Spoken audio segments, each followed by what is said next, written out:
한국과 사우디아라비아가 이곳 현지 시간으로 어젯밤에 공동성명을 동시에 발표했습니다. 양국 간 공동성명 발표는 1980년 5월 이래 처음입니다. 그동안 두 나라 간에 8차례의 정상급 교류가 있었지만 공동성명은 채택되지 않았습니다. 이번에 발표된 공동성명은 양국의 미래지향적 전략 동반자 관계, 교역과 산업, 건설과 인프라, 국방, 방산, 대테러, 에너지 및 기후변화, 문화, 관광, 그리고 새로운 분야로의 협력 다변화, 국제 및 영내 평화 안정 등 모든 분야가 담겨있는 포괄적 문서입니다. 성명 문화는 균형이 잘 잡혀있고 한반도 문제 등에 대해서 우리의 입장이 충실하게 반영되어 있습니다. 특히 이스라엘 팔레스타인 사태 등 중동 지역 현안이 성명에 포함된 것은 사우디 측으로서는 이례적인 일로 평가되고 있습니다.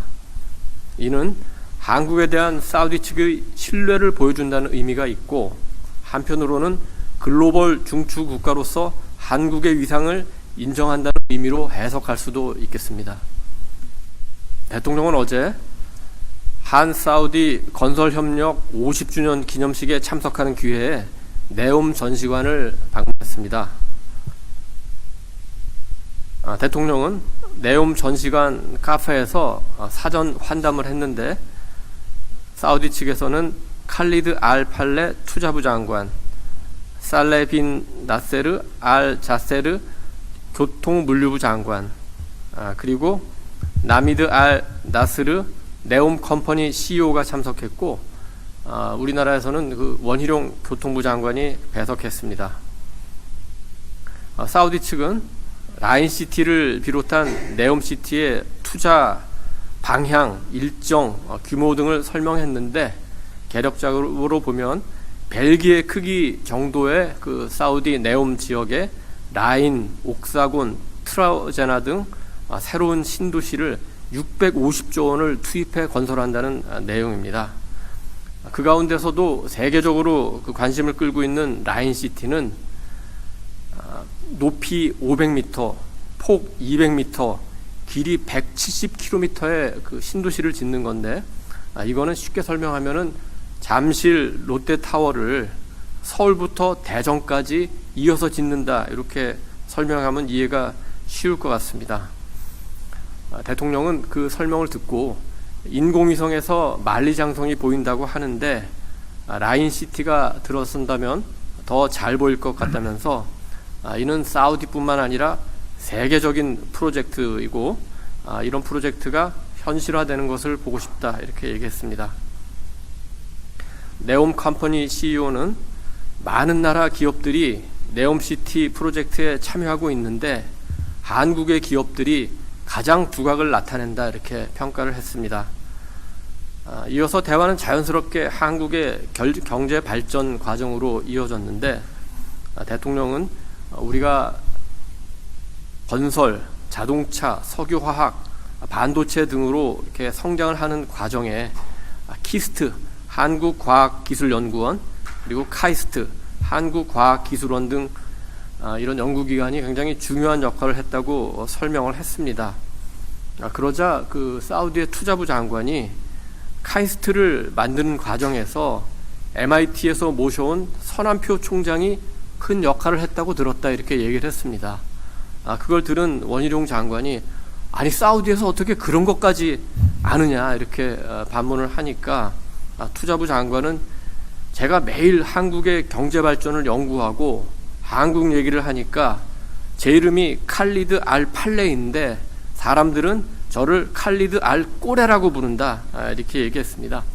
사우디의 이름은 칼리드 알 팔레, 이러면은 팔레 집안의 그 칼리드, 이런 식으로 저희가 이해하면 되는데, 그러니까 칼리드 알 팔레가 아니라 꼬레, 한국의 칼리드다, 이런 식으로 얘기를 한 겁니다. 대통령은 우리나라의 그 스마트 시티 개념이 도입된 도시로 세종시를 꼽으면서 전력, 교통, 주차 등에서 여러 가지 스마트 시스템이 도입되어 있고, 이것은 디지털 기술이 있어야만 가능하기 때문에 네옴시티를 건설하는 과정에서 한국 기업이 많이 참여하는 게 사우디 측에도 유리하다, 이렇게 다시 한번 설명을 했습니다. 대통령은 이어서 전시관을 관람했습니다.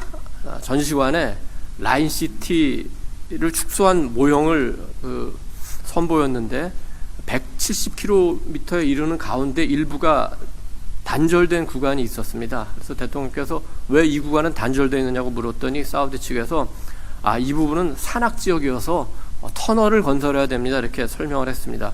그래서 대통령이 곧바로 한국은 산악이 많기 때문에 산악의 터널을 뚫는 것은 한국 기업들이 세계 최고다, 이렇게 말을 했습니다. 그러자 사우디 투자부 장관은 대통령께서는 한국 기업을 세일즈하는데 단 1초도 낭비하지 않는 것 같습니다, 이렇게 얘기해서 주위에 있던 사우디 한국 관계자들이 함께 웃음을 터뜨리기도 했습니다. 어제 동행 경제인 만찬이 있었는데 따로 어제 서면 자료는 내지 않고 우리 풀기자들이 풀기사를 제공을 했습니다. 거기에 이제 담겨 있지 않은 내용을 제가 추가로 몇 가지만 설명을 드리겠습니다. 어제 대통령이 앉은 헤드 테이블에는 대기업 회장들이 아니라 사우디와 중동 지역에서 사업을 일으키고 사업을 하고 있는 중소기업, 스타트업 대표들이 함께 자리를 했습니다.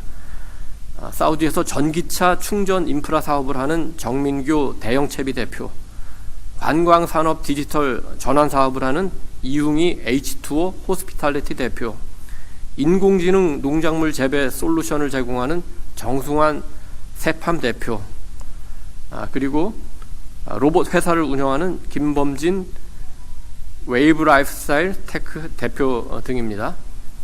헤드테이블의 대기업 대표로는 네옴시티 수주 작업을 하고 있는 오세철 삼성물산 사장이 함께 앉았는데요. 어제 이재용 삼성 회장도 참석을 했습니다만 4번 테이블에 앉았고, 정의선 현대차 회장도 5번 테이블에 앉아서 함께 앉은 중소기업, 그 다음에 스타트업 기업인들과 활발하게 대화를 나눴습니다. 만찬에서는 중동 현지에 진출한 기업인들도 이제 소감을 발표했는데 주로 중소기업, 스타트업 대표들이 대부분이었습니다. 드론으로 공사 현장 안전을 관리하는 기업, 그 다음에 여행을 금융과 AI로 통합하는 플랫폼을 만드는 기업, 이런 기업의 대표들이 현지에서 사업을 하면서 느낀 여러 가지 소감을 얘기했습니다. 그리고 이제 현대건설 사장까지 세 분이 발표를 하고 사회자가 행사를 마치려고 했는데 대통령께서 우리 청년 기업인 얘기도 한번 들어보자, 이렇게 제안을 했습니다. 그때 1989년생으로 한류 콘텐츠 사업을 하는 청년 기업인이 손을 번쩍 들었습니다. 사회자가 발언을 하라고 지목을 하자 이 기업인은 정부가 여러 가지 기회를 열어주셔서 감사한다면서 청년 기업들의 도전을 잘 지켜봐 달라, 이렇게 포부를 밝히기도 했습니다. 만찬에서는 류진 한경협 회장이 건배 제의를 했는데 류진 회장은 풍산그룹 회장이고 이 풍산그룹은 방산사업도 하고 있습니다. 류 회장은 건배사를 하면서 대통령께서 세이즈를 너무 잘해주셔서 제가 할 일이 없어져 버렸다. 그래서 한경협 회장도 맡게 된 것이라고 또 이렇게 얘기했습니다. 그래서 다 함께 상상을 현실로 이렇게 함께 외치는 건배를 했습니다.